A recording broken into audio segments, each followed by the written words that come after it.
Hi, I'm Rob Gilmore, Managing Principal of More Wealth Management, and I'm here today to talk to you about two of your most important assets.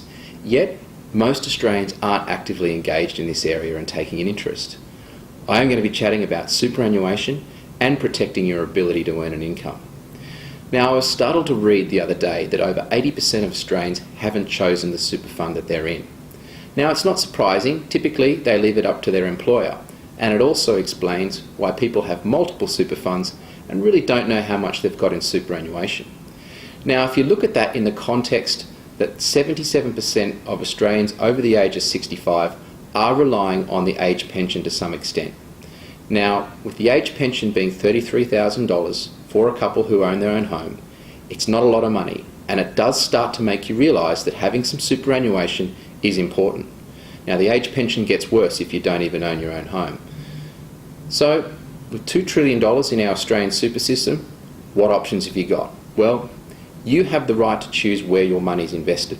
And if you're not in the public sector system, there's really three options for you: industry funds, retail funds, or self-managed. Now, let me talk about industry funds because these are worth a special mention.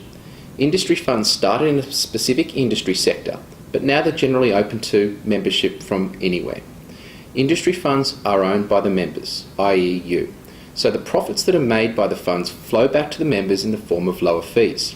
Now, over the years, this has translated to very good investment performance in a low-cost option. Now, looking at retail funds, well, industry funds have been seeing a lot of fund inflows from people leaving retail funds. Now, the retail funds are owned by the institutions. The institutions over the years have done very well with people not taking an interest in their superannuation. Now, typically, people not taking interest don't understand that they're probably paying for options that they don't need, getting substandard investment performance, and even paying for advisors they've never even spoken to. So all of this translating to higher fees so the institutions can pay dividends to their shareholders, and they're making money out of you. So it's no wonder this is a segment of the superannuation system that has been in some decline. The My Super rules have tried to level this playing field somewhat, but you still need to be cautious when looking at a retail fund to really understand the value you're getting. Now, the biggest segment of the superannuation system, self-managed. It is worth asking the question, why so many people are leaving industry funds, retail funds, and moving into self-managed super? Well, it really comes down to your personal circumstances. Once you start to get above a certain level of assets, the fixed cost nature of a self-managed super fund begins to make sense. You can pool your assets with your partner within the family unit or anyone else that you want to start a self-managed super fund with.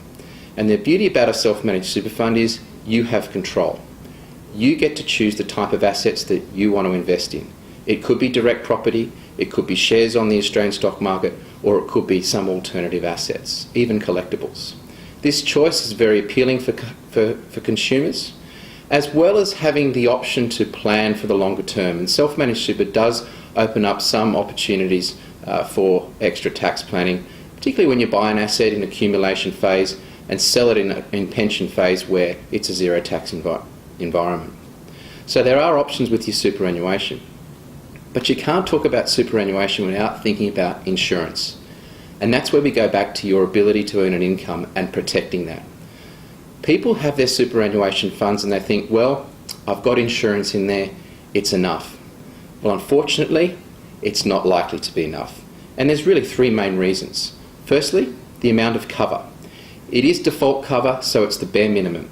It does not take into account your personal circumstances like levels of debt, living expenses, or other long-term financial commitments like school fees and other goals that you might have in life. The second area as to why it might be inadequate, well, it's the terms and conditions. These can change at the whim of the insurance company, and typically the terms and conditions are weighted in the favour of the insurance company. Now let's go back to that important asset, your ability to earn an income. Most group superannuation policies have a 2-year benefit period on income protection.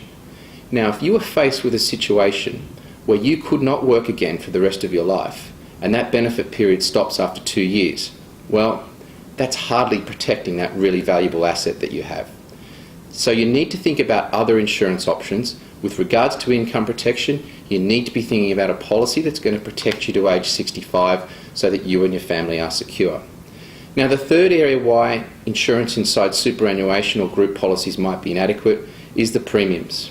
The premiums will get higher the older you get, so they go up in cost. Or the cover might diminish the older you get. So when you get to the stage in life where you're most likely to rely on the policy, it's either costing you a lot or your policy has reduced its cover. So really you need to start to think about a policy that's tailored towards your needs. And the good news is there have been developments in the industry which allow you to use your superannuation and get a policy tailored to what you want it to do. So this is an option for you worth considering in addition to where you choose to invest your money in superannuation. So how can we help clients? Well, this is the most important bit. We've developed a 5-step process to make it simple for you to review your superannuation and insurance. It starts with you sending us your statements for superannuation or insurance. We then contact you over the phone. We then provide you with tailored advice to your specific needs. We implement the recommendations, and we don't accept any commissions on any product, so we rebate these to you. So any advice fees can be deducted from your first insurance rebate or taken out of your superannuation fund. So we've tried to make it as easy and cost effective and protecting your cash flow. I'd really love to talk to you. Please contact me directly or make an inquiry through our website www.moregroup.com.au. Thank you.